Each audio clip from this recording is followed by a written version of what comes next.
guys, welcome back to another cup of conversation where we have conversations worth having. I'm your host, Coco. And I'm your girl, T. And today we are back on the couch again with another solo episode 91. 91. One more episode closer to 100. Okay. And happy Thanksgiving, guys. Happy Thanksgiving. Hopefully y'all got us playing in y'all TVs or living rooms, sharing us with y'all family and friends. Yes. And getting into some of this good conversation. Yes. So we like to start off, y'all know how we feeling and how we dealing. Mm-hmm. And to speak to the topic that we're going to be talking about today, I wanted to ask, how are you feeling about the cost of groceries right now, and how are your family dealing with it? I'm feeling a little like I'm complacent with it. I'm in a good place with it just because it's just me and my boyfriend. Mm-hmm. I don't have like a big household to worry about. Mm-hmm. So I'm dealing with it by just going through when I go through the store, I look at the price and I'm on the phone with him and I say, damn, just to make myself feel good. Cause damn, that shit high. Or damn, you got to hit that damn sometimes just to make yourself feel good. Yeah. And that's how I'm dealing with it. I mean, ain't nothing I could do about it. Unless y'all want me to steal the eggs. Actually, I don't even... for one, I don't go to the grocery store. My husband goes to the grocery store. So I really don't know the cost of a lot of stuff. But I, of course, hear people talking about how stuff has just gone up. But for me... Let me put this into perspective. I got a canned soda from the corner store the other day. Mm-hmm. That bitch was $2.60. A can soda.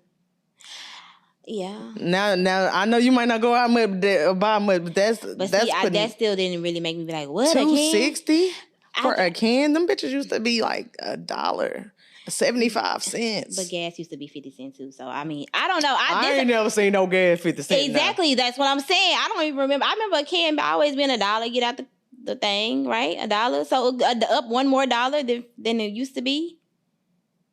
Ain't up one more can size or nothing. That motherfucker still the same size. So I guess too, the thing I'm thinking about too is everything gonna go up over time. Like nothing gonna stay the same. Like that has been the running joke. And that's my problem with the economy. Because how much when is enough?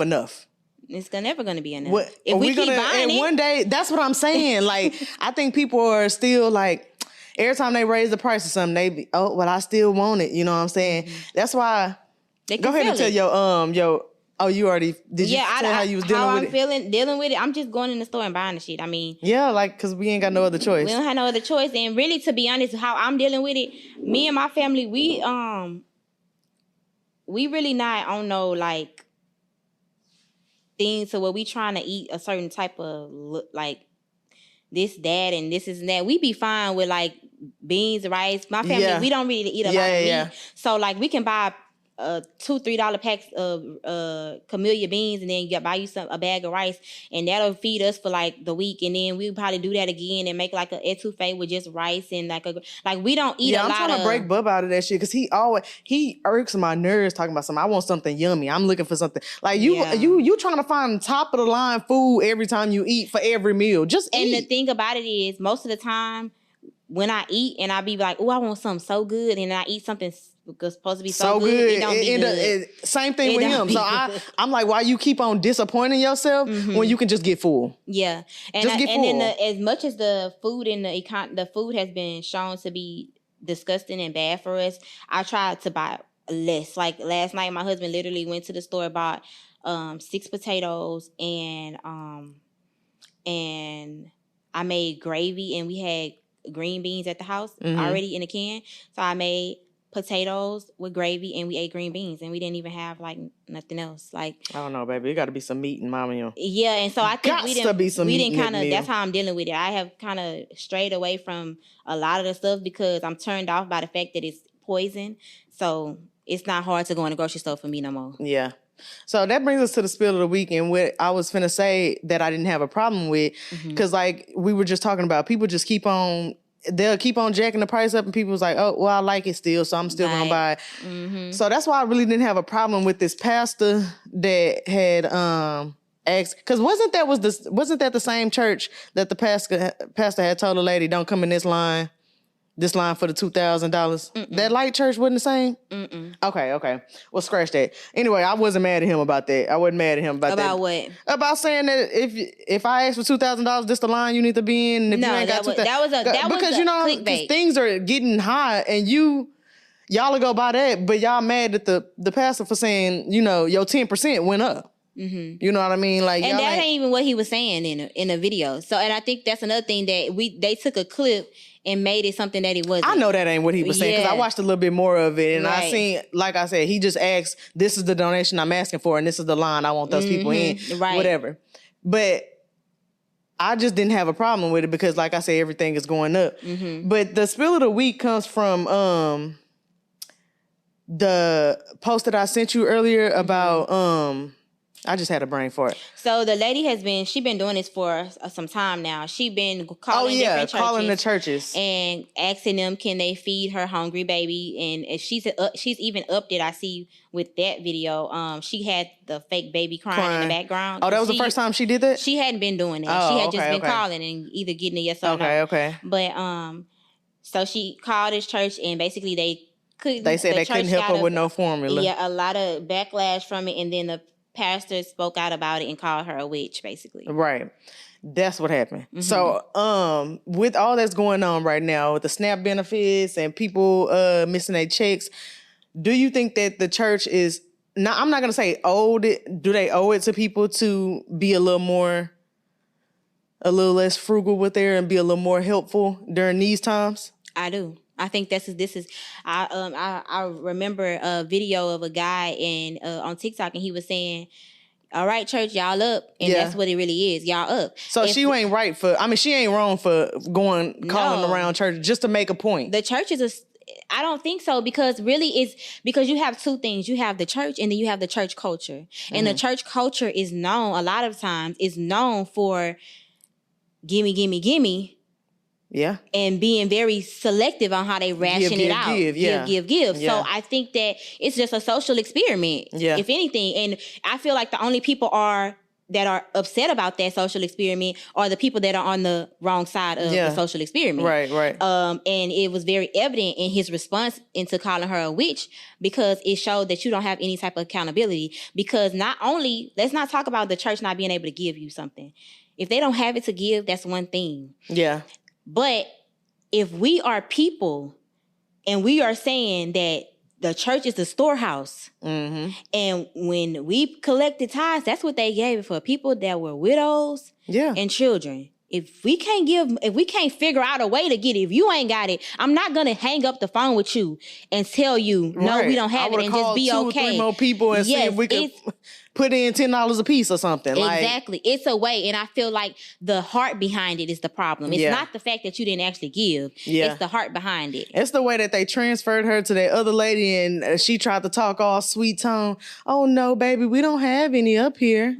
Oh, no, baby, we can't go get that for you. Like, I'm like, what? Damn.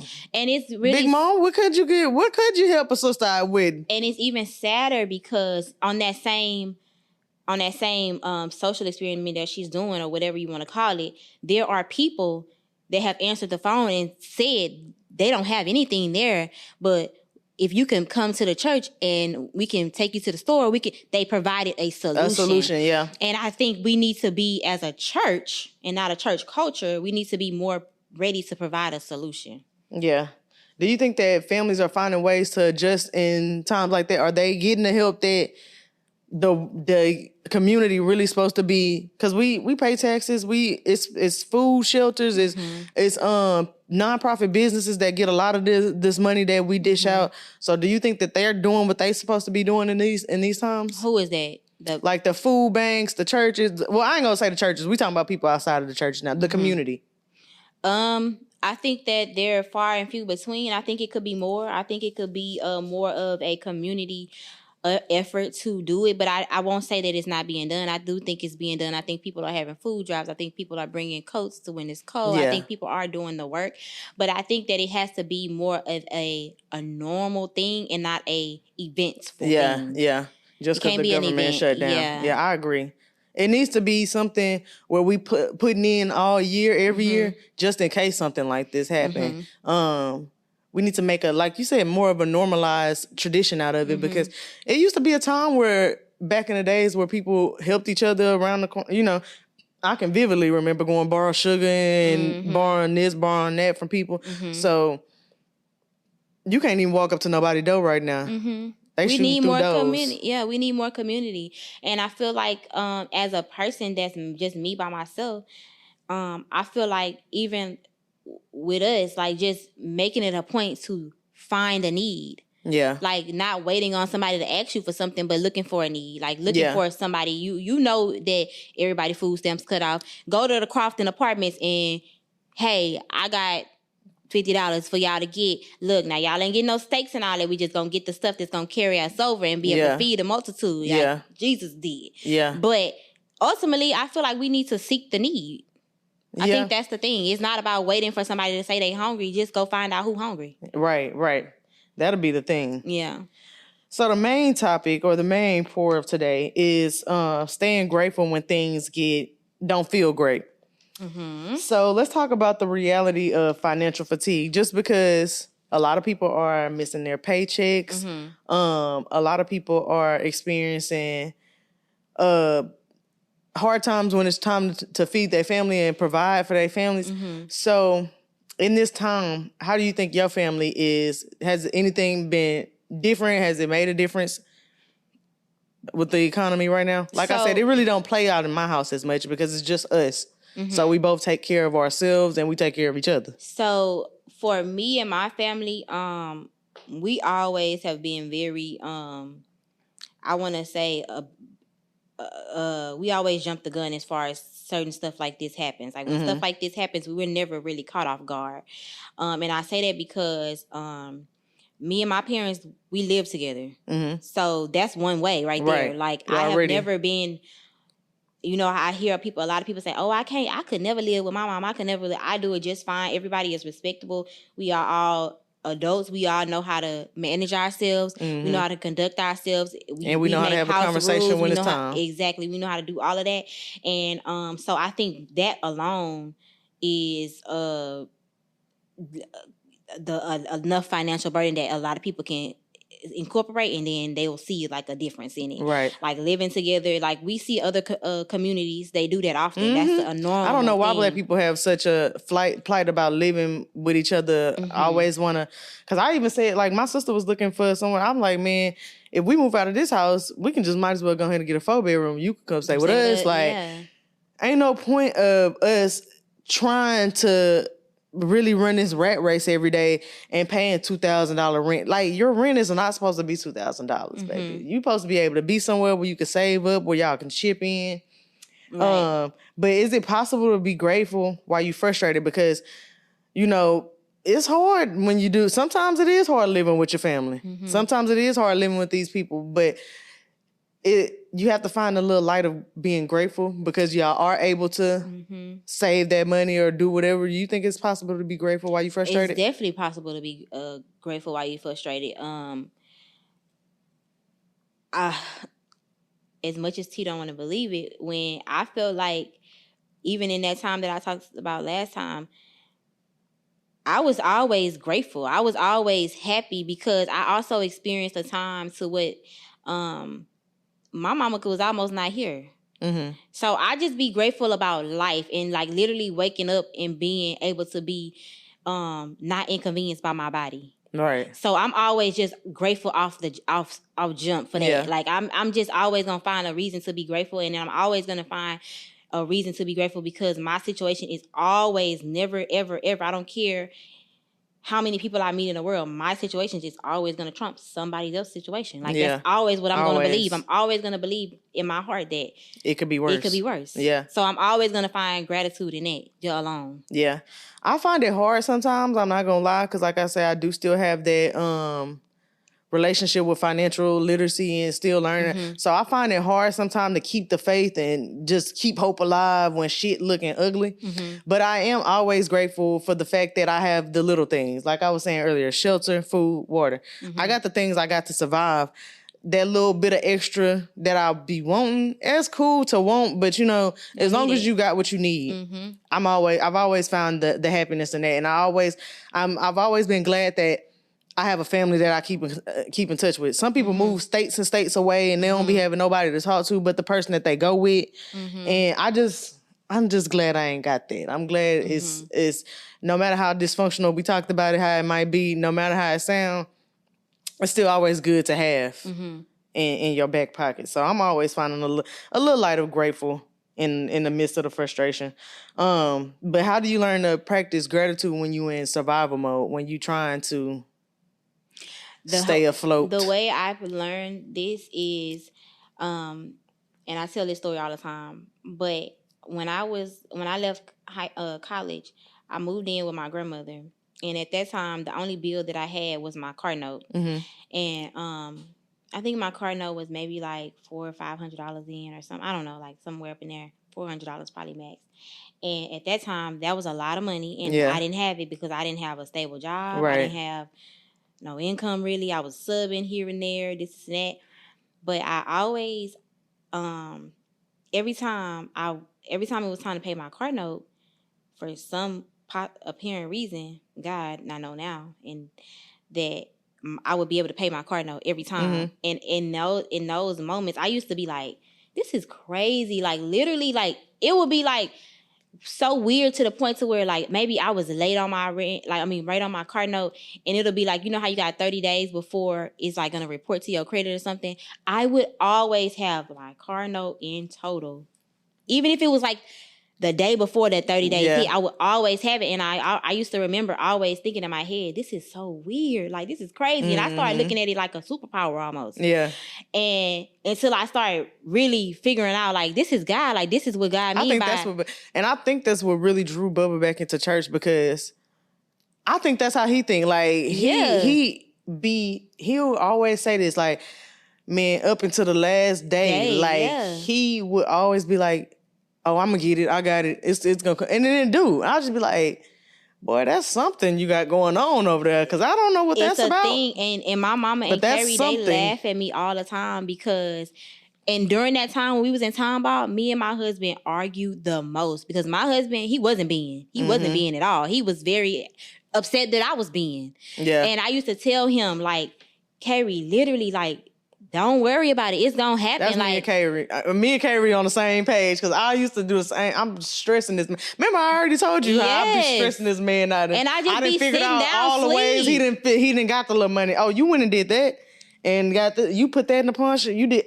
Oh, okay. Yeah. Now I see. And it literally, and it's to the point to now where Carrie, he almost worse than me now with it, because I would just tell him all the time, like, it's gonna happen. He used to be like, but what is gonna happen? How is it gonna, like, da-da-da-da-da? And I just be sitting on the edge of the bed. I think that comes from us having, like, parents that 9 to 5 struggled, you know what I mean? Like, that didn't really have that faith and optimism about the next step. They was worriers. So, they produce worriers. And it's harder to lift that up off of you than it is to put it on you. Right.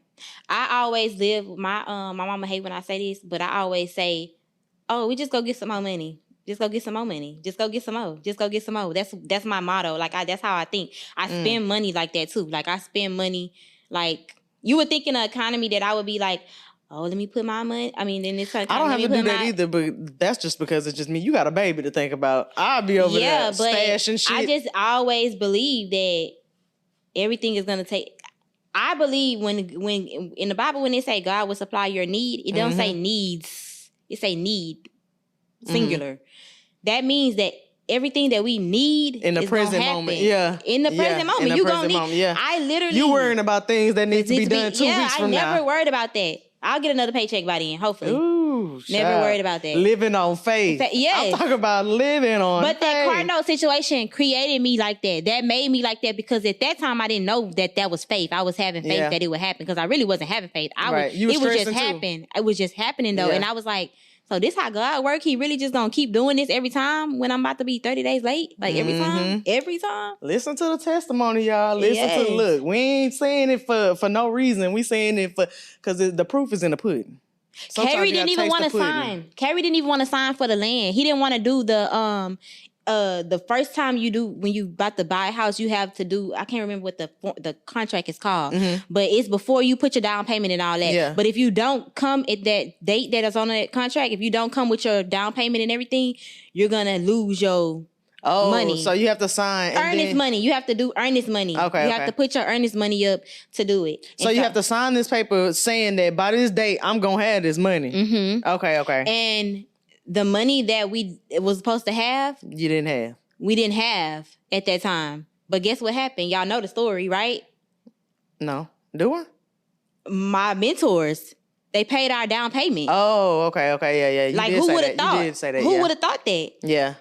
But guess what? The day that we were gonna sign on to have the money, we had the money. But that we signed, they had already paid for it. They had already paid it because we closed on a Friday. We had like a whole nother 3 weeks before we were supposed to close on this land. They was like, hey, y'all want to close on Friday? And we was like, nah, we good. We gonna wait. We ain't got the money right now. We gonna wait till the 3 weeks. That's when we gonna have our money. We planning on having our money. And they was like, nah, y'all need to close Friday with us. And we was like, okay. And they was like, we gonna pay. And they paid. But like, even we signed a contract saying we was gonna have money that we didn't have. Right. And Carrie didn't want to do it. He was like, Krista, no, let's save up for the money and then we're gonna come back. If the land's still there, that means God want us to have it. I say, no, God want us to have it now. Sign the contract right now. Look, we need somebody like you in the corner because, baby, me and Kay, we're gonna worry it out. Exactly. And we're gonna worry it out. I know he do. Every time. Thank y'all for y'all time tonight, YouTube. Don't be a worrier. Put your faith in that man. Yeah. That's all we got to say. Yeah. To end that episode. And make sure y'all like, subscribe, and comment. Yeah. So y'all got faith. We'll be here next week. Yes. Thank you. Amen. The hive will still be here. Thank you. You don't never know what's going to happen. No, for real. All right.